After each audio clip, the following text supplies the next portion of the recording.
سڵاو خۆشحاڵم لە بەرنمەیەکی تری بۆ جێبەجێکردن لەگەڵتان دەبم و بەرنامەی بۆ جێبەجێکردن تیشک دەکەینە سەر ئەو چەمکە سیاسی و یاسایی و فکریانەی کە لە کۆمەلگەدا هەن و بۆ بەرنامەی ئەم جارەشمان چەمکێکی گرنگمان هەڵبژاردووە کە چەمکی تۆلۆرانسی ئاینیە واتە سنگفراوانی ئاینی.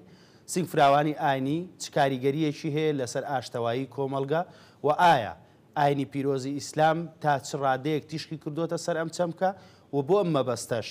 مەبەستەش دکتۆر ساماڵ بازیانی دەبێتە میوانمان و وەڵامی ئەو پرسیارانە دەداتەوە کە لەسەر چەمکی سنگفراوانی ئاینی کە لە کۆمەلگەدا هەن ئایا ئاینی ئیسلام تا چ ڕادەیەک سنگفراوانە، ئاینی ئیسلام تا چ ڕادەیەک بەرامبەرەکەی قبوڵە. بەخێر بێی دکتۆر. زۆر سپاس، دەستان خۆش بێ بۆ بژاردننی ئەم تەوەرە. دەستان خۆش، بەخێر بێ سەر چاو. دکتۆرە مەوێ سەرەتا لەوە دەست پێ بکەم چەمکی تۆلۆرانسی ئاینی واتە سنگفراوانی ئاینی لە ئاینی پیرۆزی ئیسلام بە تایبەتی و لە ئاینەکانی تری کە لە کۆمەلگەدا هەن چ کاریگەریەکیە و پێناسەی ئەم چەمکە چییە لە ئاینی پیرۆزی ئیسلامدا؟ بسم الله الرحمن الرحيم، الحمد لله والصلاة والسلام على رسول الله وعلى آله وصحبه ومن والاه وبعد. پێشەکی دووبارە دەستخۆشی هەڵبژاردننی ئەم تەوەرە لێ دەکەم کاک پێشەنجان. تەوەرێکی زۆر گرینگە، تەوەرێکە زۆر کاریگەری هەیە لە ناو کۆمەلگای ئێمە، چونکە کۆمەلگای ئێمە کۆمەلگایشی ئاینیە. ئاین لە هەموو چمکەکانی ژیانی ئێمەدا ڕەنگی داوەتەوە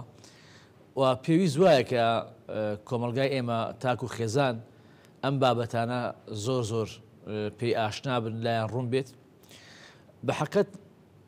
کاتێک تەماشای ئەو بابەتاکەین واتە تەسامح الدینی لێبوردنی ئاینی مانای چییە؟ بێگومان لێرەدا کەلیمە و وشەی لێبوردن مەبەست لەوە نییە کەسێک کە پێکەوە شەڕیان کردبێت ناخۆشیێک لە بینیانە هەبێ دوای بێن دانشن پێکەوە دانشن لێک ببورن. بابەتەکە لەوە نییە. بابەتەکە لێرە ئەوەیە کە کاتێک ئێمە لێبوردنی ئاینی واتا بین ئێمە لەو خاڵانەی کەوا جیاوازە لە بینمانە لێکتری ببورین. واتە ئەگە کەسێک موسڵمانە، کەسێک مەسیحیە، کەسێک یەهودیە، کەسێک بێدینە، دینی نییە، یان هەر ئاینێکی تری هەیە کە کاتێک ئێمە باسی ئەو دەکەین لێبوردنی ئاینی لێرە ئەو دەقا ئاوهاشی دەکرێتەوە کە ئێمە لە یەکتری ببورین لەو بابەتانەی کەوا جیاوازە لە نێوانماندا. بێگومان کاتێک ئێمە ئاینەکان لە کۆمەلگای ئێمەدا ئاینی جیاواز هەیە معنای ئەوەیە کەوە شتی جیاواز لە بینیانە هەیە. ناگەخوا هەمویان کۆپی پێستی یەک بوونایە نابووە ئاینی جیاواز. وادەم ئاینی جیاواز هەیە ئیتر ئەو ئاینانە ئاینی ئاسمان بێ کە خوای گەورە بۆ پێغەمبەرانی داگرتووە عەلەیهیمو سەڵاتو وەسەلام، یاخود ئاینی ئەرز بێکەوە مرۆڤ بۆ خۆی دروستی کردووە، چونکە ئەوەش هەیە. ئەم ئاینانە کاتێک لە کۆمەلگا پێکەوە دەژین لێبوردن لە ناویاندا مانای ئەوەیەکەوە قبوڵی یەک بکەن، واتە سوکایەتی بە یەک نەکەن، واتە دەرگای گفتوگۆ لە یەک پێوە نەدەن، واتە دەکرێت کار بکەن لەسەر ئەو خاڵانەی کە هاوبەشە لە بینیانە، واتە دەکرێت لە یەک ببورن لەو خاڵانەی کەوە لە بینیانە جیاوازە بۆ ئەوەی کەوە کۆمەلگا بتوانێت پێکەوە بژی، کۆمەلگا بتوانێت ئارام بێ، ئەبێ ئەم خاڵانە هەبێ. بۆیە لای ئێمە وەکو جەنابەت پرسیارەکەت ئاراسەمان کرد مانای لێبوردنی ئاینی ئەوەیە کە ئێمە جیاوازیەکانی یەک قبوڵکەین. زۆر باشە مامۆستا. ئایا ئاینی پیرۆزی ئیسلام کە 1400 ساڵ بەر لە ئێستا تاکو ئێستا کاری لەسەر ئەو لێبوردەیە کردووە یاواتە توانیوێتی بەرامبەرەکەی قبوڵ بکە؟ بەڵێ. ئێمە ئەگە تەماشای ئیسلامکەین هەر لە سەرتاوە کە لە مەکە دەرەکەوێ ئیسلام کە دێتە ناو کۆمەلگای مەکەوە کاکە پێشەنگ ئیسلام ئەوانی قبوڵە کە لەگەڵیان نابژی. کاین قبوڵە معنایە نییە بە عەقیدە و بە دینەکەیان ڕازیە، بەڵام دەکرێت ئەو جیاوازیەک و باسمان کرد سینەفراوانی بەرامبەری وەکو خوای گەورە بە پێغەمبەرە فەرمێ پێیان بفەرما لەکوم دینوکم وەلیە دین. زۆر باشە مامۆستا. ئایا ئەم دەقە لەو کاتە نییە کە ئیسلام زەعیفە واتە باڵا دەست نییە لە مەکە و ئەم دەقە دێ و بەڵام لە کاتێکا کە ئیسلام بەقووەتە بێ ئایا لە بەقووەتی ئیسلامیشە هەمان ئەو بیر و باوەڕە پەیڕەوەکرێ ئەسا ئەو دەقێکیش دێنەوە کە لە شاری مەدینەیە کە پێغەمبەری خوا دەسەڵاتە وایە بەڵام ئێمە لەبەوەی کە پرسیاری جەناب دوڵام دەینەوە ئیسلام کە هاتە مەککە لە مەککە دەرکەوت ئەوە مەککەیە ئەهلی مەککەیە سادەی قوڕیشە ئیسلامیان قبول نییە نەک ئیسلام ئەوانی قبول نەبێ وەکو باسمان کە بە بەڵگەی ئاەتە لەکم دینکم وەلیە دین واتە هەر لە شاری مەککەیە خوای گەورە أو آتدا أجري كافرمي ولا تسبوا الذين يدعون من دون الله فيسبوا الله عدوا بغير علم واتا خواي جورا راستي صحابة كاني بيغمبر دكا عليهم الصلاة والسلام كوا هيج كاتك إيوا جون مدن بو بتاني كوا دبرسترين للايان صادق قريشوا بو شكا أجر إيوا جون تانا ببتكاني أوان جدين جون بخداكي إيوا ددن ويلك كتاي أماتي أخوي قلت فرمي كذلك زينا لكل أمة عملهم إما بوشي ويا بوهمو ملتك بوهمو أمتك بوهمو عقيدة بوهمو دينك كاركاني خوان لا جوان كلاوة لا يجوانا بتكابرسي أو لا يجوانا إذا تروتات رادي قولتو يعني قبول الدنيا بيت باشا يعني بيت خرافة أو شيء خوتا أما لا أو أخوي قلت فرمي كذلك زينا لكل أمة عملهم زور باشا ما أعزائي وصل لسيا ويتوابكين بابتك أمل شهري مكة وأتى مكة لسرتاء إسلام في غمر إخواني قبوله بلام أوان في غمر قبولني أم دين تازة ودعوة تازة قبولني أجابتين شهري مدينة بوي ولامي بسياركين أو بسيارك بروا كلشهري مدينة في غمر إخوان بارادسة لشهري مدينة في غمر إخوان كأتش دانشة لوي جينشين بيولوي وڵاتی ئیسلام دا دەمەزرێنێ ئەوە نییە بلێ من بەس خۆم دە سەڵاتێکی تەواوی مطلق بۆ خۆم دروستەکەم و کەس بۆی نەتداخڵکە پێغەمبەری خوا هەموو ئەوانەی کەوا جیاوازن لە شاری مەدینە کۆیان دەکاتەوە یەهود بە هەموو ئەنواعەکانیانەوە مسلمانەکان بە هەموو ئەنواعەکانیانەوە چونکە ئەو کاتە تیرەکانی عەرەب زۆر بوون ئەوس و خەزرەج مسلمان و غەیری مسلمانیان تیا بوو واتە لە ناو مەدینە زیاتر لە 20 کەسانی جیاوازە بوون بیر بۆچووی جیاوازە بوون تیرەی جیاوازە بوون پێغەمبەری خوا هەموو کۆکردنەوە پێکەوە گشتیان دانشن دەستورێکیان نووسی بۆ مەدینە زۆر باشە مامۆستا ئەی لەو کاتێک کە لە مەدینە باڵا دەست بوون تیرێک لە تیرەکانی یەهود یا جوولەکە شەڕێک دروستە بێت لە نێوانیانە ئایا پێغەمبەری خوا ڕزای خوا سڵاواتی لێبێ و ڕزای خوای لێبێ نەی دەتوانی لێبوردە بێ دەریان نەکاتە دەرەوەی مەدینە کاک پێشەنجان ئەگە ئێمە تەماشای ئەو بابەتانە بکەین لە ژیان و سیری پێغەمبەری خوا عەلەیهی سڵات وسەلام ئەبێ ئێمە بین لە سەرەتاوە تەماشای بابەتەکان بکەین تەماشای بابەتەکان چۆن دەکرێت پێغەمبەری خوا کە دێتە شاری مەدینە کەس پەروێز ناکات کەس دوور ناکاتەوە هەمووی کۆکاتەوە پێکەوە بە هەمویانەوە دەستورێک دەنووسن دەستورێک دەنووسن ئەم دەستورە لە بینمانە حەکەم بێ کە لە ناو دەستورەکەیە کە پێک هاتووە لە 57 بەند لەو 57 25 پەیوەندی بە موسڵمانانەوەیە 27 پەیوەندی بە موسڵمان و غەیری موسڵمانەوە هەیە زۆر باشە بۆ ئەوەی کەوا پەیوەندی لە بینیانە ڕێک بخە بۆی کەوا پێکەوە دابنشن ئەوانەی کەوا یاساناسن ئەو بەندانە خوێنەوە لی تێگەن ئەزان هەر وشەیەک لەو بەندانە معنای چییە چۆن ژیان ڕێک دەکا چۆن تەنزیمی دەکا بۆیە پێغەمبەری خوا فەرمێ لەهم ما لنا وعليهم ما علينا مافو یعنی خۆیان هەیە کەواکو چۆن ئێمە هەمانە و ئەرک و واجبات و ژیان لەسەریان هەیە وەکو چۆن لەسەر ئێمەشەیە کاتێک ئەم یاسایە نووسراوە ئەم دەستورە نووسراوەتەوە بۆ حکمی مەدینە بکە پێغەمبەری خوا نەهات برێ من قورئان بەسەرتانە دەچەسپێنم قورئان هەیە تر بۆچی یاسا بنووسمەوە دەستور بنووسمەوە وایە واتە کە دەستور نووسیتەوە معنای چی معنای گشتمانڕم با پێکەوە بەشدار بین ئەوەی کەوا ڕوئەدا لە دواییدا کە چەند تیرێکی یەهود پێغەمبەری خوا دەریان دەکا بۆ لەبەر ئەوەی کەوا ئەوان هاتن خیانەتیان لەو نیشتیمانە کرد خیانەتیان لەو دەستورە کرد ئەمە واتە لێرە ئەگە تەماشایکەین ململانەیەکی سیاسیە نەک دینی زۆر باش واتە پێغەمبەری خوا صلی الله عليه وسلم دەری نەکردن لەبەرەوەی یەهودن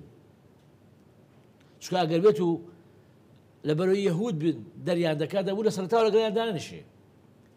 پێغەمبەری خوا صلی الله علیه وسلم بە دەریان دەکا لەبەر ئەوەی کەوا دێن خیانەتێک لەو نیشتیمانە دەکەن. یعنی بۆ نمونە ئێمە ئێستا وڵاتی خۆمان هەیە، ئەم وڵاتە پێکاتوە لە کۆمەڵی ئەحزاب، ئەم حزبانە کۆبوونەتەوە یاسایەکیان نووسیوە دەستوورێکیان نووسیوە، کاتێک حیزبێک لە حیزبەکان بچێ لەگەڵ دەستی دەرەکییا دەست تێکەڵاوکە بێ شەڕ و ئاژا و ئاشوبە بۆ وڵاتەکەی دروست بکە، بێ دەستی دەرەکی لە وڵاتەکەی خۆیدا باڵا دەست بکە، لە بنەوە بێتە چاو جاسووس بۆ دەستی دەرەکی، بێگومان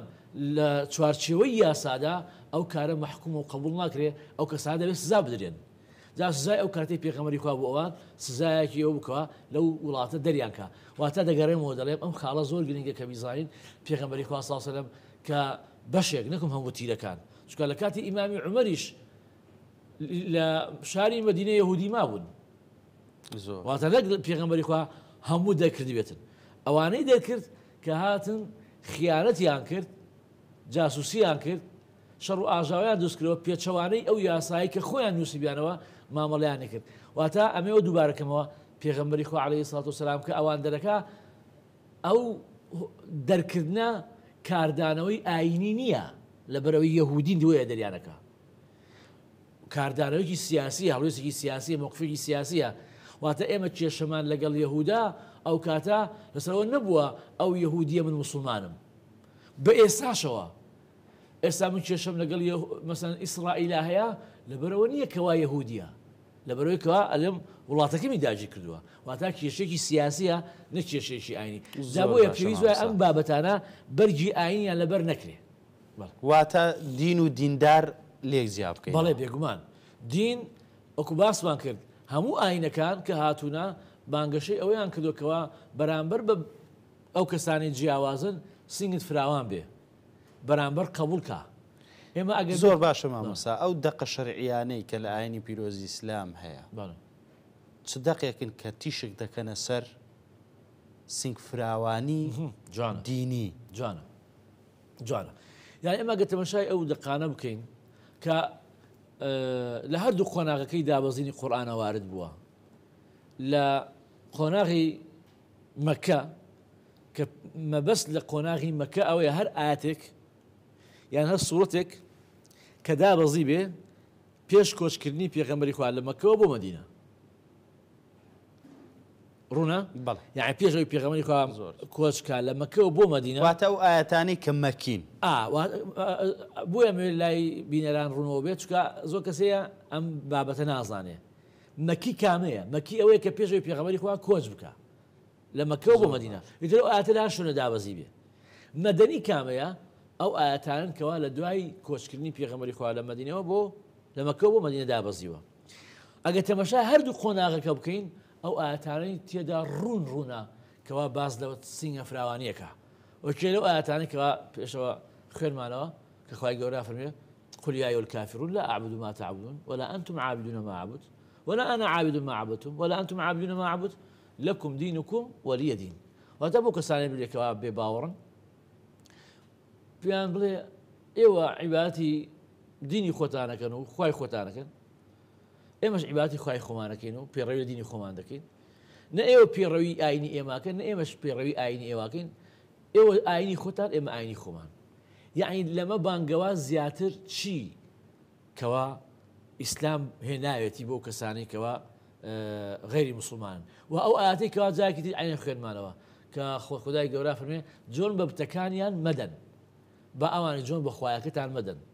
واتە ئەو خاڵانەی کەوا جیاوازە لە بەیتانە ئێوە دووری خەرەوە، واتە قبولکردنی جیاوازەکان لە ناو ئاینی پیرۆزی ئیسلامە. بەڵێ ئەو خاڵانەی کەوا پێکەوە هاوبەشن کای لەسەر بکەن. ئێمە هاوبەشی لەسەری کەوا وڵاتەکەمان پێشکەوێت، هاوبەشی لەسەری کەوا خەڵک بە ئەمن و ئاسایش بژی، هاو بەشین کەوا لەسەری کەوا خەڵک خزمەت گوزاری هەبێ، خەڵک تیجارەتی خۆی بکە، خەڵک بازرگانی خۆی بکە، خەڵک ژیانی خۆی بگوزەرێنێ. ئەمە ئەو خاڵە هاوبەشانەیە. واتە ئەمە ئەو دەقانە لە شاری مەدینە کۆمەڵە زۆر لەو دەقانە دابەزی کە باز لە چیەکە باز لەواکەکەوە سینگە فراوانی یەکتر قبولکردن لەگەڵ ئەو ئاینانی کەوا لە مەدینەن و ئاینی جیاوازن، چکە لە مەدینە وەکو باس بکرد یەهودیشی لێبوو، مەسیحیشی لێبوو، بتپەرستشی لێبوو، ئەوان هەموو لێبوو. بچ لەو ئاەتانە کە چیرۆکێکی لەگەڵدایە ئەگە کاتە بێ پێ باشە باسیکی کاتێک پێغەمبەری خوا صلی الله علیه و سلم کۆچەکە لە شاری مەکە بۆ شاری مەدینە ئەسمائی کچی ئەبوبەکری سیدیق لەو کەسانەیە کە کۆچی کرۆ لە شاری مەکەوە بۆ شاری مەدینە لە دوای 8 ساڵ گەڕانەوە بۆ شاری مەکە چکە دوای 8 ساڵ پێغەمبەری خوا لەگەڵ سەحابەکانە گەڕانەوە کە گەڕانەوە دایکی ئەسما کە خێزانی ئەبوبەکر سیدیقە کە ئەبوبەکر سیدیق لە پێش ئیسلامەوە لێ جیا بوو تەلاقی دابوو بەڵام هەتا ئەو کاتە ئەو ئافرەتە هەر مابوو و هەتا ئەو کاتەش چی بوو بێباوەڕ بوو بتپەرست بوو بەڵام لەگەڵ ئەوەشا بتپەرسە کات پێشەنگ هەر دایکە وایە کە کاتێک کچەکەی 8 ساڵە لە مەکە دەرچووە و نەیبینیوە کچەکەی ئێستا هاتۆتەوە ئەوێ کچەکەی ببینێ دێت ئەزانێ کچەکەی هاتۆ بۆ مەکە دێ لە دەرگاکێدا کە دەرگاکێدا ئەسما لە کێیە لە دایکتمە لە دەرگا لێ ناکەمەوە تۆ بێ باوەڕی ئەمە تێگەیشتنی ئەسمایە وایە ئەم ئافرەتە ئەچێ بۆ خزمەتی پێغەمبەری خوا صلی الله علیه و سلم ئەفەرمێ یا محەممەد طبعا نارێ یا ڕەسوڵ الله یا محەممەد چکە باوەڕی پێ نییە کە ڕەسوولی خوایە من 8 ساڵە کچەکەم نەبینیوە ئێستا کچەکەم هاتوتەوە بۆ شاری مەکە ئایا ئاینەکەی تۆ من قەدەغە دەکا لەوەی کچەکەم ببینم یان کچەکەم پێشوازیم لێ بکە دایکە سۆزی دایکاتی حەقی بم بابەتەوە نییە یەکسەر خدای گەورە ئەم ئاەتە داگرێ لا ينهاكم الله عن الذين لم يقاتلوكم في الدين ولم يخرجوكم من دياركم أن تبروهم وتقسطوا إليهم إن الله يحب المقسطين واتە خدای گەورە قەدەغی ئەوە ناکات لە ئێوە ئەی ئیمانداران ئەو کەسانی کەوا لەگەڵ ئێوەیە شەڕیان نەکردووە لە شەڕدانین دەستیان نەبووە لە دەرکردنی ئێوە واتە ڕاستە بێ باوەڕە بەڵام موسالمە لەگەڵ تا ئەژی واتە خدای گەورە قەدەغی ئەوە لێ ناکە کە ئێوە چاکەیان لەگەڵا بکەن دادپەروەر بن لەگەڵیانە زۆر باشە کە ئەم ئاەتە دابەزی ئەسمان دەرگاکەی کردەوە و پێشوازی دایکی کرد و دایکێکی موشک و کچێکی موسڵمان دوای پێکەوە ژیان و عیبیان نەبوو زۆر باشە مامۆستا ئەی من وەکو پێشکەشکارێک دەبێ هاوسەنگی ڕابگرم ئەمە پرسیاری من نییە پرسیاری ئەو بەڕێزانەیە کە زۆر جار ڕەخنە لە ئاینی ئیسلام دەگەن تەمەشا دەکەین کۆمەڵێک گروپی توندڕە و دروست دەبن لە پەنای یا لە سێبەری ئاینی پیرۆزی ئیسلام کۆمەڵێک کار دەکەن بە پێی ئەو دەقانێکە لە قورئان و لە حەدیث و ئەمانە هاتووە ئایا ئەو گروپە توندڕەوانە بۆ نمونەت قاعیدەیە داعشە کۆمەڵێک کردەوەی نامرۆڤانە دەکەن ئایا ئەمە نابێتە هۆی ناشرینکردنی ئیسلام لە ڕووی فکری ئیسلامی و پەروەردەی ئیسلامی و لە ڕووی سنگفراوانی ئیسلامی کە بەرامبەرەکەی قبول بکات ڕێی مامۆستایانی ئاینی ڕێی بەڕێستان لەسەر ئەم جۆرە گروپانە چییە؟ بەڵێ بێگومان کاکە پێشەنجان ئێمە ئەزانین کە ئەم گروپانە مشکم لەوە نییە وەکو مامۆستایەکی ئاینی و لەسەر ئەو قسەی خۆشم بەرپرسم لە ڕۆژی قیامەتا خودای گەورە ڕام دەگرێن ئەو گروپانە دروست دەکرێن دەستێکی دەرەشی دروستیان دەکا جاری وایە ئەو کەسانی کە لە نێو ئەو گروپانەدان ئەو ڕاستیە ئەزانن و جاری واشەیە کەسانێک بە نەزانی دوایان کەوتووە نازانن واتە هەردوو بەشەکەیان ئەوەی کە ئازانێ ئەوەی کە نازانێ شکمان لەوە نییە کە ئەمانە دروست کراون وە کە دروست کراون دێن کارەکانیان بۆ ئەوەی بشەرعێنن پشت بە کۆمەڵێ دەقی قورئان و سونەت وەکو جەنابەت ئیشارەتت بۆ کرد باست کرد پشت بە کۆمەڵێ دەقی قورئان و سونەت دەبەستن کە ئەو دەقانە تێگەیشتنی هەڵەی بۆ ئەدرێت بۆ ئەکرێت بۆ ئەوەی کەوا لای خەڵکی عەوام کارەکانی خۆیان بشەرعێنن زۆر باشە مامۆستا وەکو مامۆستایانی ئاینی هەوڵتان نەداوە بەڵێ بۆ خەڵکی ڕوون بکەنەوە یەکێک لەو هەوڵدانەوەتان من لێرم وا باسیەکەم و بەدەیان بەرنامەی ترمان کردووە و لە سوشیال میدیا قسەمان زۆر لەسەر ئەو بابەتە کردووە و چەندین کۆڕ و کۆبوونەوەمان کردووە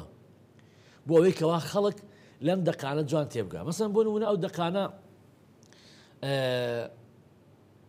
یەکێک لەو کەسانێکەوە خۆم جۆم لێ بوو کە هەموو خەڵک دێ قەتڵ و عامەکە هەموو خەڵقەت عامەکە بەناو کام ئاەتەوە وقاتلوا المشركين كافة وقاتلوا المشركين كافة هەمووی جارە پێش هەموو شێ تۆ چێ ئیزنی پێدای هەموو ئەم کۆمەلگای بە مشریک بزانی ئەمە لێرا بێ ڕاوەسین بەسەتان مامۆسای ئاینی بەسەتان شێخی تەریقەت بەسەتان گەنجی ئیمانداری مزگەوت بەسەتان ئافرەت بەسەتان پیاوی ڕیشسپی و ڕدێنسپی مزگەوتەکان کەسانی ئەم کۆمەلگایە بە هەزارها خەڵک ئامادەی جومعە و جەماعەت هەموو ئەمانە بە مشریک ئەزانێ واتە کە کاتێ دێت بۆ خەڵکی عوامە لێ من ئاەتم پێیە ئاەتەکە چیە وەقاتل المشرکینە کافە لەگەڵ هەموو بێ باوەڕانە شەڕکن کاکە ئەمانە چۆن بێ باوەڕن ئەوە نییە نایەن لەگەڵ ئێمە یا بە دژی ئێمن لەگەڵ فڵانە جیهەت و لەگەڵ فڵانە دەوڵەت و لەگەڵ فڵانە ئەوەن لەگەڵ فڵانە ئەوەن ئیتر لای خۆی ئەم بابەتە هین کردووە ئەمە لایەک لەو ئاەتە لایەکی تر خوای گەورە لەم ئاەتە چێ فەرموویە وقاتلوا المشركين كافة كما يقاتلونكم كافة ئەمیان تاوا ناکەن واتە خوای گەورە ئیزنی پێداوین کە ئێمە موسڵمانین لەگەڵ بێ باوەڕەکانە شەڕکەین کامانە نەک هەمویان واتە ئیسلام ناتوە لەگەڵ بێ باوەڕە شەڕکا لەبەری بێ باوەڕە ئەبێ ئاەتەکە تەواوکەین كما يقاتلونكم كافة چونکە ئەوان دێن بە گشتی لەگەڵ ئێوەیان شەڕ دەکەن واتە ئیسلام لەم ئاەتەیە ئەومان پێ دەڵێت کاتێک کەسێک زاڵمە بێ باوەڕە بێدینە دێت زوڵم دەکا لە ئیمانداران و موسڵمانان و لە خەڵکی فەقیر و ژار کە دێ شەڕت لەگەڵاکە دێ ئەتکوژێ دێ ئەتبڕێ دێ لێت ئەدا دێ دەرت دەکا دێ سەرکوتت دەکا ئەو کاتە ئیسلامیش چێ فەرمێ تۆ شەڕ بکە و دیفاع لە خۆت بکە خۆ لە ئیسلامدا ئەوە نییە من لە ماڵەوە دانیشم ئەو دێ ئەم کوژێ ئەم بڕێ منیش بلێم دەسەڵاتم نییە لە ئیسلام لەگەڵ ئەو بۆچونە شانیە ئەم بابەتە ئەم ئاەتە دەبێت ئەو بۆ شێوە تێ بگەین کە ئیسلام پێمان دەڵێ ئەو کەسێک کە هاتە سەر و زوڵمی لێت کرد و لێی دای تۆش لێیدا چۆن ئەو بەگشتی لێتەدا تۆش ئەوی کە هاتۆتە سەرت بەگشتی لێی بدا معنای ئەم ئاەتە ئەوەیە هیچ ئینسانێکی صاحب وجدان لەگەڵ ئەم ئاەتەیە ئەگە ئاوا تێبگات جودا نابێتەوە کەس ئەوە قبوڵ ناکە لە وڵات و شاری خۆی دابریشە کەسێ بێ دەستدرێژی بێ بکە ئەو قسە نەکە بۆ چۆن باشە مامۆستا ئێوەی مامۆسایانی ئاینی کارتان لەسەرەوە کردووە لە ڕووی فکر و پەروەردەی ئاینیەوە کە بتوان نانی پیرۆزی ئیسلام بە شێوەیەک لە شێوەکان لە ناو پەروەردەی ئاینی ئاین بە شێوەیەکی میان ڕەوانە پەیڕەو بکرێ ماوەسەجان ئێمە چاودێری بەسەر ئەم کۆمەلگایە بەڕاستی مامۆستای ئاینی فریای هەموو شتەکان ناکەوێ دەبێ هەموو دەستگایەک ڕۆڵی خۆی ببینێ بۆ ئەم پەروەردەیە واتە پەروەردەیەکی دروست بۆ کۆمەلگا ڕاستە مامۆستای ئاینی بە هۆی پێگەی خۆی لە کۆمەلگا و بە بۆنەی مینبەری پێغەمبەری خوا و بۆنەی نوێژی جومعە و بە بۆنەی بۆنە ئاینیەکان و بە بۆنەی بۆنە کۆمەڵایەتەکانەوە مامۆستایانی ئاینی ڕۆڵێکی گەوریان هەیە و پێشم وایە مامۆستایانی ئاینی تا ڕادەیەکی باش نارم زۆر باش ئەلێن تا ڕادەیەکی باش ئەتوابێت مەستا 6 بۆ 7 ڕۆڵی باشیان بینیوە لە کۆمەلگا بەڵام ئەوەی کە جەنابەت باسی دەکەی پێم وایە بەس ئەرکی مامۆستایانی ئاینی نییە ئەرکی مامۆستای لە قوتابخانە ئەرکی مامۆستای زانکۆ لە جامیع و لە کولیەکان ئەرکی ڕاگەیاندنە بۆ شێوەیە بەرنامە دروست بکە بەرنامە پێشکەش بکە ئەرکی سیاسیەکانە چکە جاری وا ئێمە ئابینین سیاسی هەیە خۆی مەبەستی ئەوەیە کە ئیسلام ناشرین بکە چکە وا ئەبی دەکاتەوە مانەوەی ئەو بوونی ئەو وەستانی ئەو بەرژەوەندەکانی ئەو لە ناشرینکردنی ئیسلامدایە واتە هەموو ئەمانە هەموو ئەم بەشانە ئەم چینە لە کۆمەلگا دەستیان هەبێت لەو چاکسازیە لەو تێگەیشتە جا لێرەوە ئاڵێم بەڵێ مامۆستایان ڕۆڵیان بینیوە بەڵام وەکو پێویست نییە پێویستە زیاتر بکرێت بەڵام لە هەمان کاتە ئەبێ ئەوانەتیش ڕۆڵ بینین مامۆستا لە قوتابخانە جا ئەلێرا بێن ڕابوەستن ئێمە گلەیمان هەیە لەو مامۆستانەی کەوە ئاین دەدەنەوە لە قوتابخانەکان ئاین دەدەنەوە لە قوتابخانەکان ڕۆژانە لێرە و لێشتە بیسین تەواان نارین گشتیشان بەڵام تێیاندا هەیە خۆی لە ئاینەکەی تێنەگەیشتوەتە مامۆستای ئاین ئەبیسین جاری وایە گەنج دێ لە فڵانە مامۆسای ئاین وایوت وتنەکەی زۆر دوورە لە ڕاستی ئیسلام و لە ڕۆح و لە گیانی ئیسلامەوە لە تەسامح و لێبوردن لە ئیسلامەوە واتە بەشێک لەو مامۆسایانی کەوا وانەی ئاین دەدەنەوە لە قوتابخانەکان ئەوان پێویستیان بەوەیە کەوا جارێ تەسقیف بکرێن ئەوان جارە پێویستیان بۆیە کەوا فکر و هزریان پاک بکرێت و تەندروست بکرێت ئەمە یەکێکە لەو خاڵە کە ئەرکی کێیە کە ئەرکی حکومەتە ئەرکی وزاری پەروەردەیە بێ ئەم بابەتانە یەکلا بکاتەوە مامۆستایەکی ئاین دەکاتە مامۆستای ئاین هیچ کاتێک پێوەری بۆ نییە کەوا کێشانەی فکری مامۆستاکە بکاتەوە عقلی مامۆستاکە بکاتەوە تێگەیشتنی مامۆستاکە بکاتەوە ئەمە یەکێکە لەو خاڵانە جا بۆیە مامۆستایانی ئاینی پێویست وایە کە هاوکاری بکرێن بۆ ئەوەی کەوا ئێمە ئەزان ئەو پرسیارت بۆ هات چکە کاتێک ئاەتەکەشی دەکەیتەوە ئاەتێکە پێویستە بۆ ژیان بەڵام ئەم ئاەتە کاتێک بە شێوەیەکی نەشیاو دەی شێوێنن ئەیکەن بە قورگ و گەدەی خەڵکە بێگومان ئەو ئاەتە خەڵک لە بەرچاوێکەوێ وە دەقی تری زۆرە لەو دەقانە زۆر باشە مامەسا من نەمەوێت تیش بکەمە سەر حەدیثێک بەس لەوانەیە بە باشی لەبەرم نەبێ گەر یارمەتیم دەی كل مسلم على مسلم دمه وماله بەڵێ پێغەمبەری خوا صلی الله علیه و فەرمێ ئایا ئەمە تا چڕادەیەک طبعا لێرە ئەمە ئەو باش بزانین کە پێغەمبەری خوا صلی الله عليه وسلم کە کاتێ باسی مسلمان دەکا علەما بە ئیجماع فەرمیانە هەر کەسێک کەوا مسلمان بێ چکە لەوانەیە کەسێک بڵێ ئەوە بەس بۆ مسلمانە بەڵێ چکە ئەم پرسیارەمان زۆر ئاڕاستە کراوە لەو دەقانەیە باز لە مسلمان نەکرێ ئەی باش ئەوەی کەوا غەیری مسلمانەوەتە ئەمانە شوری ناکە کە فەرمودەکە فەرمێ حرام عليه دمه وماله وعرضه وهذا هەموو مسلمانێک حرامە لەسەری خوێن و شەرەف و ماڵی مسلمانەکەی بەرامبەری ئەی باش ئەی مسلمان نەبێت لە کۆمەلگای مسلمان ئاژی ئەوە چۆن یعنی خوێنی ماڵی شەرەفی حەڵاڵە ئەبێزای بەشە موش ئێمە ئەو تێگەیشتە ڕاستەوەکی علەما ئیجماعیان لەسەرەوە هەیە ئەم فەرمودانی کە باسی مسلمان دەکا لەگەڵێکا بکو ماف بەرامبەر بە یەکتری مسلمان مەشمولە پێی و لە هەمان کاتە ئەو کەسانەی کەوا لە کۆمەلگای مسلمانان دەژێن و مسلمانیش نین بەڵام مسالمن بۆیە پێغەمبەری خوا صلی الله عليه وسلم فەرمێ من ئاذا ذمیەن فقد ئاذانی ئەوەی هەر کەسێک غەیری مسلمانێک کە لەگەڵمانە دەژی ئازاری بدا و منی ئازارداوە و لە حەیزێکی ترا فەرمێ من قەتەلە معاهیدەن هەر کەسێک بکوژێکەوە ئاهات و پەیمانی لەگەڵمانە هەیە لەگەڵمانە دەژی بە ئاشتەوای با دینەکەشی جیاوازە پێغەمبەری خوا فەرمێ لەم یەجد ڕائیحەتە الجەنە بۆنی جەنەت ناکە بۆنی جەنەت ناکە کێ ئەگە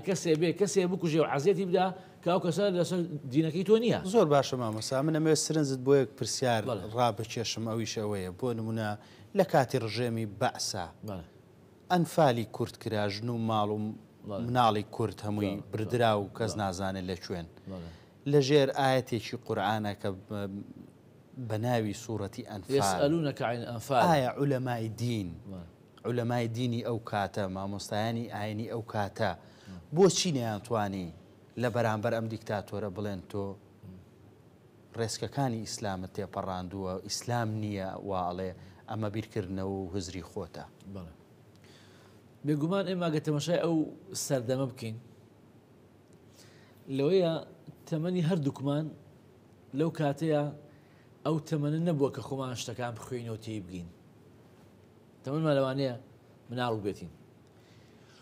کاتێک بچین وەکو مێژوویەک تەماشای ئەو حەدەسە بکەین بێگومان کۆمەڵێ عەمامە لەسەری چڵکن هەبوونە کە بۆ زاڵم شتەکانیان شەرعاندووە ئەوە شکلەوە دانیە وەکو چۆن ئێستاکە کۆمەڵی عەمامە لەسەری چڵکن پەرژین بێ لە زۆرینەی بەس ئەوانی کەوا عەمامەکەی خۆیان چڵکن کردووە فرۆشتیانە بۆ دنیا وەکو چۆن ئێستاکە دەبینین ئێستاش دەبینین ئەو عەمامە لەسەر چڵکنانە دێن بۆ زاڵم شتەکان دەشەرعێنن بە ئێستاشەوە ئەم جۆرە عەمامە چڵکنانە لە مێژوودا هەر هەبوونە مامۆستا پرسیارەکەم لەوەیە چ کاردانەوەیەکی لەسەر دنیای ئیسلامی بڵێ بڵێ ئێستامش ئەدێمە سەر ئەو بابەتە وهەش دەمێنێن ئەو نەوعە کەسانێکە بۆیان شەرعانوە بەڵام ڕێژەی زۆری مامۆستایانی ئاینی لەسەر ئەم بابەتە قسەیان کردووە لەسەر ئەم بابەتە شتیان نووسیوە لەسەر ئەم بابەتە ناڕەزاییان دەربڕیوە علەمای ئەو کاتە ئێمە من وەکو باسێکم وەکو مێژوو خوێنەوەمانەتەوە هەڵوێستی مامۆستایانمان خوێناوەتەوە چەندین مامۆستا هەبووە یعنی ئەو کاتە شتی نووسیوە ئەو کاتە بە تەسجیل شتی بڵاو کرێتەوە مەسەلەن لەوانە دکتۆر ئەحمەد قەتانە کەوا مامۆستایەکی کوێتی بووە من لە دوو کاسەتا جۆم لێ ڕاگەر بە تەفاصیل باسی عەمەلیاتی ئەنفالەکە کە چۆن زوڵمێک دەکرێت لەو میلەتە کەنەوەی سەلاحەدینن بەناو ئیسلامەوە ئەم کاسێتە ئێمە جاران لە ساڵ نەوەتەکانە دابەشمانە کرد بەسەر گەنجەکانە بەسەر خەڵکانە بزانەوە ڕێی مامۆستایەکی ئاینی کوێتیە ئەوە ڕێتی و هەروەها دکتۆر قەڵەداوی ئەو کاتە بۆچوونی هەبووە و ئەو کاتێکێک لە هەرە مجاهیدە گەورەکانی عالەمی ئیسلامی کە عەبدوڵڵا عەزام بووە کە فەڵەستینی بووە عالمێکی ئیسلام بووە ئیسلامی بووە خەڵکی فەڵەستین بووە بۆچوونی هەیە کۆمەڵە زۆر لە علەمای ئەو کاتە دژ بەم بابەتە حتا کە عەبدوڵڵا عەزام لە دوای ئەوەی کەوە بەعس ئەم کارە دەکا عەبدوڵڵا عەزام حرامێکە کە کەس کچ بدا بە بەعسی ئەلە جایز نییە کچ بدەی بە بەعسی جایز نییە ئەگەر ئاژەڵێک بەعسی سەری ببڕێ بیخۆی ئەمە فتوای عەبدوڵڵا عەزامە کەوا مامۆستایەکی ئاینی فەڵەستین بووە و مجاهیدیش بووە لە پێناو خوای گەورە جەنگا و شەڕی کرد و شەهیدیش بوو ئەوە خۆ عەرەبش بوو مسلمان کورد نەبوو لە دوای ئەو کارانە ئەم بابەتانە هەبوو واتە مامۆستای ئاینی لەو کاتش ڕۆڵی خۆیان هەبووە بەڵام بەردەوام کاک پێشەنگ ئیعلام ڕۆڵی خراپی بینیوە نارێن بەگشتی من هیچ کاتشت بەگشتی باز ناکەین بەڵام تا ڕێژێکی زۆر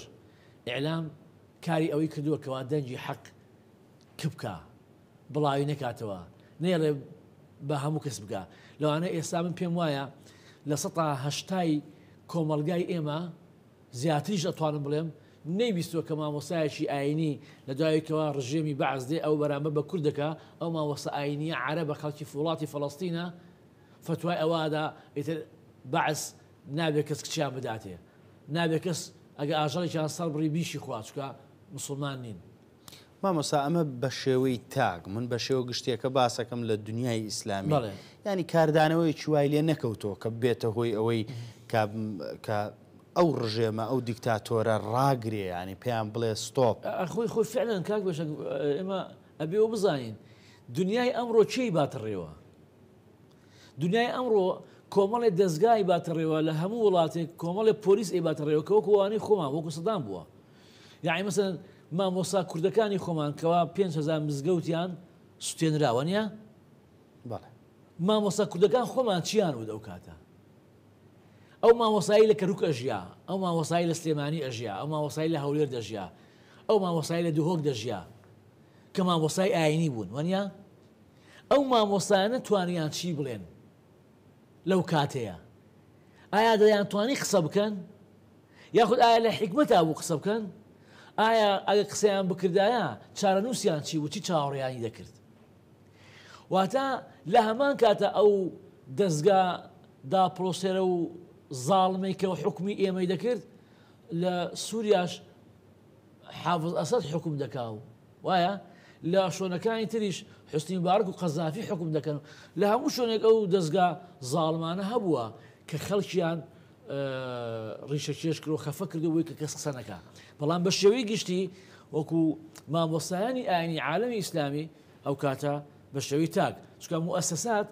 تابع بە حکومەت ناتوانێت قسە بکە یعنی بۆ نمونە ئەزهەر بۆ شتێکی ڕوون ناڵێ لەبەرەوەی ئەزهەر تابع بە دەوڵەتێکی مسر وانە مسر ئەو کاتە و لە پێش ئەوە ینی پەیوەندی باشیان هەبووە لەگەڵ عێراقا ئەو ئەزهەرە نەیتوانێت لە سیاسەتی عامی دەوڵەتەکەی خۆی دەرچێ تابێ بە ئاشکرا شتێکی ناڕەزای زۆر باشە مامۆستا فبۆیە ئێمە دەبێت ئەم بابەتانە زۆر بە وردی بخوینەوە وەکو چۆن حەق بۆ خۆمان دەین مامۆستای ئێمە وەکو مامۆستایانی ئاینی ئێمە ئەو کاتە بناڵبین مامۆستایانی ئاینی ئێمە قسەیان نەکردووە بۆ ڕاوەزعەکە نالەبار بووە چکە مامۆستای قسەیان بکردایە دەیکوش خۆ مامۆستاش بوو قسەی کرد و عەزیەتیاندا و ئەشکەنجەیاندا ئەبێ عوزر بۆ ئارەش بدەین زۆر باشە مامۆستا ئەو هۆکارانە چین کە دەبنەوە هۆی نەمانی سنگ فراوانی دینی دەمەوێت تیش بکەینە سەر ئەو هۆکارانە. واتە ئێمە ئەگە وەکو باسمان کرد تەماشای دەقەکان بکەین بە وردی دەقەکان هەمووی پێکەوە بخوێنەوە بە جوانی شڕۆڤەی بۆ بکەین تۆژینەوەی بۆ بکەین هەموو ئاینەکان هەموو دەقەکان. واتە ئیسلام لە چ کاتێکا سنگ فراوان نییە و لە چ کاتێکا سنگ فراوانە لەگەڵ بەرامبەرەکەی و بەرامبەرەکەی قبول دەکات. بەڵێ کاک پێشک بە مختصری بۆ یەکەوە خەڵک ئیسفادەمان لێ بکە. ئیسلام لەگەڵ هەموو کەسێکە سنگ فراوانە هەرچەندێک لەگەڵ یا جیاواز بێ هەرچەندێک عەقیدەی جیاواز بێ هەرچەندێک ئەو کەسە خوێندنەوەی جیاواز بێ بۆ شتەکان بەڵام ئیسلام لەگەڵ یەک کەسێکە سنگ فراوان نییە ئەویش زاڵمە. واتە زاڵم و مەزلوم ناتوانن پێکەوە بژن ئەبەدەن.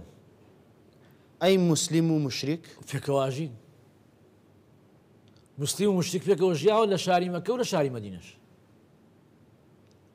هیچ کاتێک مامۆستا زۆر باشە ئەمێ ئەوە ڕوون بێ بۆ بینەران کە هەموو ئەو ئاینانەی کە لە ئادەمەوە تا خاتەم هەمووی ئیسلامە. ئەو بابەتێکی جوانە لای ئێمەی مسلمان لە بابە ئادەم هەتاکو پێغەمبەری خوا صلی الله عليه وسلم خاتەم هەموو دینەکان هەموو پێغەمبەران عليهم الصلاة والسلام دینیان یەک بووە. پێغەمبەری خوا فەرمێ الأنبياء إخوة ودينهم واحد.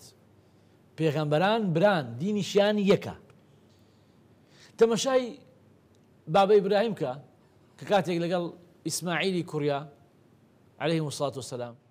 کەعبە دروست دەکەن هەردووکیان دوعای چێکەن ربنا تقبل منا إنك ربنا وجعلنا مسلمين لك يا ربي خويا إما بك مسلمان. يعقوب بكركاني تيلك وكركاني يوسف ويعظم براكيتري بيان دفرني لا تموتن إلا وأنتم مسلمون واهتاب إيمان داري وبمرن. جماعتي في غمري خويا عيسى ك خويا يقول باس يعني كباسي لا من أنصاري إلى الله قال حوالي نحن أنصار الله لكوتايا تقافر فاشهد بأننا مسلمون يا مسلمانين وتديني هم في غبران إسلامه كم إسلام أو إسلامي كوا باوري بتاكو تنياي خدايا أو إسلامي باوري بهم ملائكة كان هي أو إسلامي باوري بهم كتيب كاني آسمان كوا في غبران هاتوا أو إسلامي كوا باوري بهم في غبران هي لآدم تا محمد عليه الصلاة والسلام أو إسلامي كوا باوري بروجي دعاي هي أو إسلامي كوا باوري بقضاء وقدر هي هر کەسێک باوەڕی بەم شەشە هەبێ ئێتە موسڵمانە هەر چیە بێ موسڵمانە. واتە مەسیحیەکیش بڕوای بەم شەش ئەرکانە هەبێ موسڵمانە واتە شەهادەی هێناوە. بەڵێ موسڵمانە یعنی ئێستا مەسیحیەک با هەر لەسەر دینی خۆشی بێ ئەگەر ها وەکو باسمان کە کاری ئیمان بەخوا کە یەکە و شەریکی نییە وایە ئەم ئیمان بوونە بەخوایەکە و شەریکی نییە خۆ ئەوە قبوڵ ناکە تۆ بلێ وەڵا خوا کوڕی هەیە خوا کچی هەیە خوا ژنیە ناوە. مامۆستا زۆر باشە من سرنجت بۆ پرسیارە ڕاستشێشمیانی ئەوە زۆر باوە ینی پرسیاری هاوڵاتیانە پرسیاری و منیش دەبێ و پرسیارە بە ئێوە بگێنم. باسی ئەومان کرد کەم شەژەرکانە لە ئادەمەوە تا خادەم هەمووی یەک دینە ئایا بۆ موسڵمان ینی ئەمە شتێکە ینی پرسیارێکە دەبێ بۆ وەسینە سەری بۆ ئیسلام ئەتوانێ کچ لەوان بێنێ بەڵام لێبوردە نییە ئەگەر مەسیحیە یا جوولەکەیە یا غەیرە دینی خۆمان کچیان بدەینێ. جوانە کاک پێشەنجان پرسیارەکە لەجێ خۆیەتی زۆر جوانە دەست خۆش بێ ئەو پرسیارەت ئاراستەمان کرد. ئیسلام هەموو تەعامولێکی و مامەڵەیەکی ڕۆژانەی لەسەر ئەساسی عەقیدەیە. عەقیدە وەکو باسمان کرد ئەو شەشێکەوە باسمان کرد ئەو شەشەرکانە عەقیدەیە عەقیدەیە هیچ کەسێک بۆی نییە تەنازوی لێ بکە و ئەمەم پەیوەندی بە هیچ نەتەوەیەک و ملەتێکەوە نییە خوا خوای هەمومانە مەلایکە مەلایکەی مەخلوقی خوایە وایە پێغەمبەران کتێبەکانی ئاسمان هیچ مۆرکی نەتەوەیەکی پێوە دیار نییە بۆ هەموو مرۆڤایەتیە. من کە دێم مامەڵاکەم لە ئیسلامدا لەسەر ئەساسی عەقیدە مامەڵاکەم. من کاتێک دەچم کچێک دێنم لە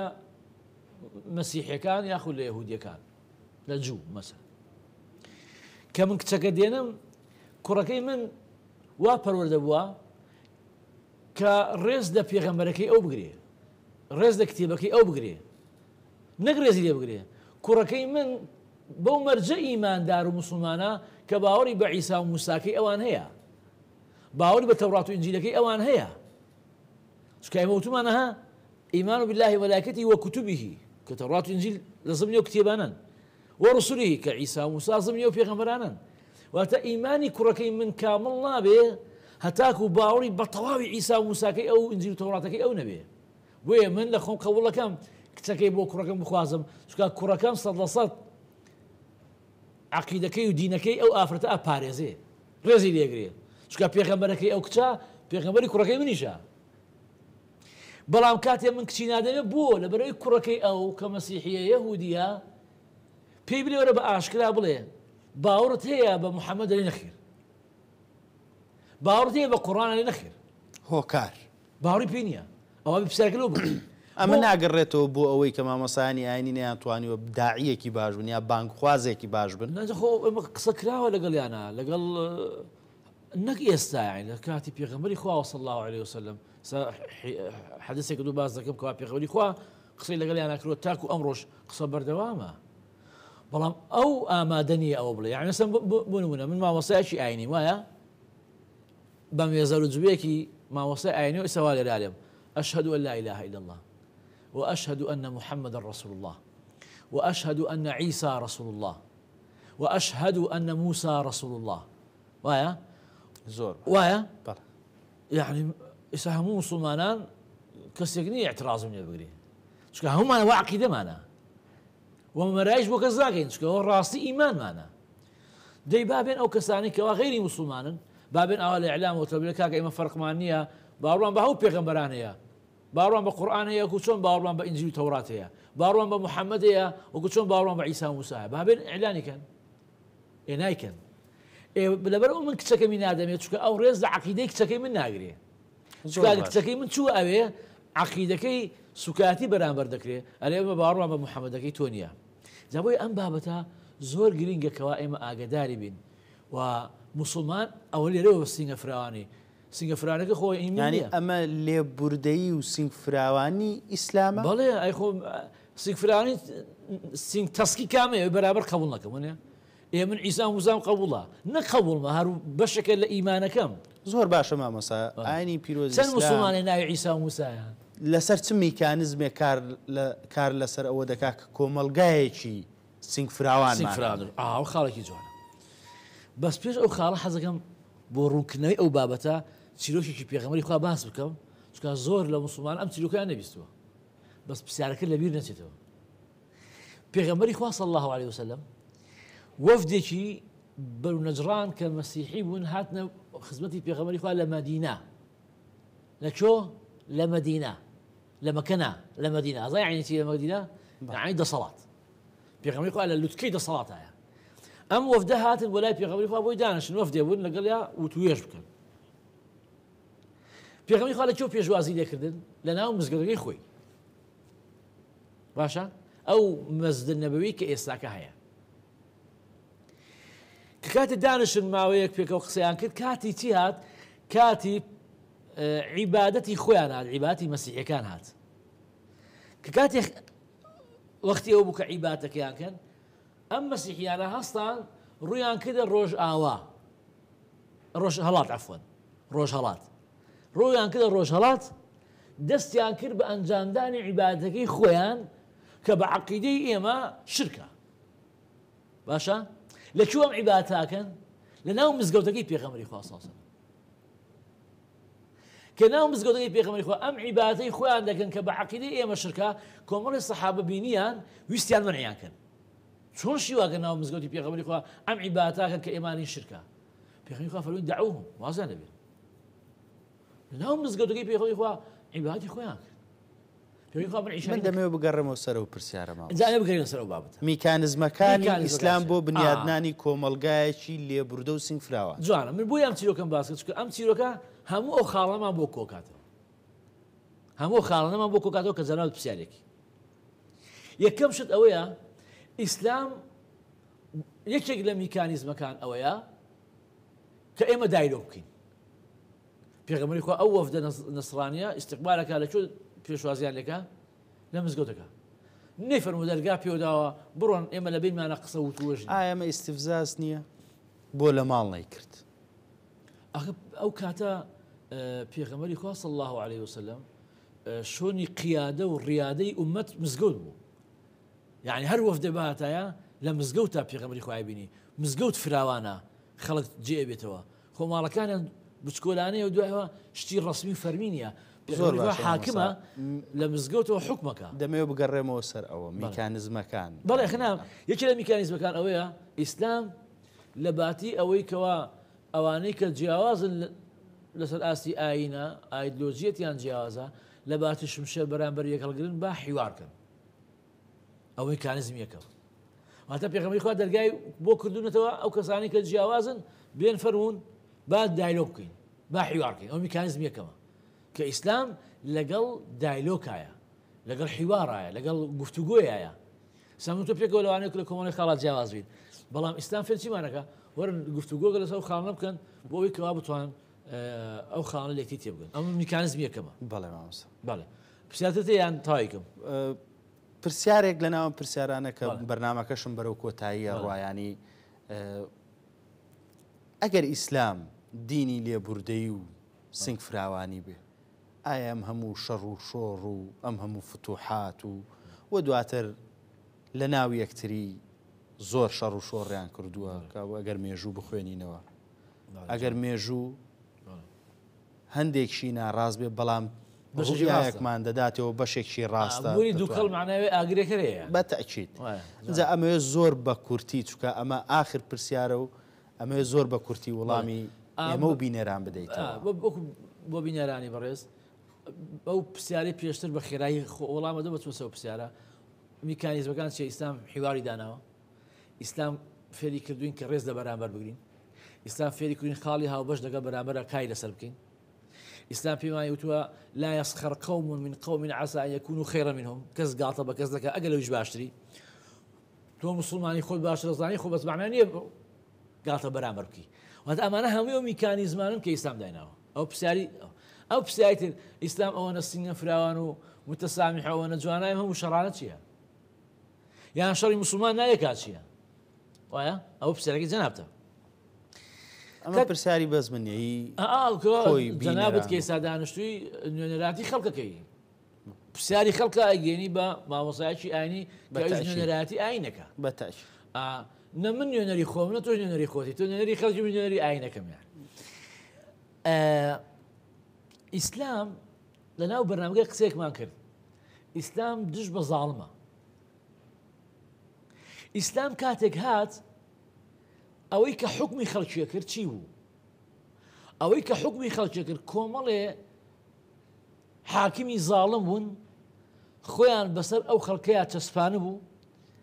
ما ئوریکم ئیلا ما ئەڕا هەر ئەوەی من ئەیرێم هەرە بێ ئەوە بێ ڕنگ نییە دەنگ نییە ئیلا ئەو ڕنگ و دەنگەی خۆم نەبێ کەس بۆی نییە لە دەرەوەی سنووری من بیرکاتەوە ئیلا بێ بە ئیزنی من نەبێ. ئەوەی کە حکمی خەڵکیە کرد کاک پێشەنگ ئەو کاتی ئیسلام هات ئەمانە بوون ئەمانە بوون. ئیسلامیش هاتۆ دینی ئازادیە ئەوێ خەڵک ئازاد بێ ئەچێ بۆ لای ئەو حاکمانە پێی دەڵێ من هاتووم دینێکم پێە دینی ئازادیە ئەمێ بە خەڵکی بگەێنم ئەو حاکمانە قبول ناکەم دەرگا لێ ناکەمەوە لێرە کەس بۆی نییە بێ شتێکی تر بڵێ. واتە ئیسلام کاتێ فتوحاتەکە کاک پێشنگ ئەمێ ئەم دەنگە زۆر بڵند و بەرز بێ. ئیسلام فتوحات دەکات لە پێناو پاراستن و ئازادی مەزلومە لە پێناو پاراستن و ئازادی ئینساندا. ئەو ئینسان ئەم زاڵمەکە ناڵە کەس بیرکاتەوە ئیلاوەکو خۆ ئێوێ ئیسلام هات فتوحات ئەوەیە کە ئەو زاڵمە لادا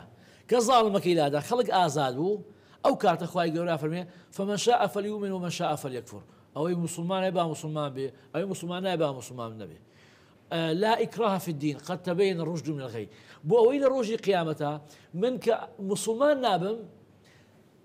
بەڵگە و حجەم نەبێ بڵێم خۆیان من بۆیە مسلمان نەبووم زۆر چکار زاڵمێ بەسەرمەوە بوو نێژ مسلمان بوو زۆر با بە ئازادی بێ واتە بە کورتی فتوحات بوو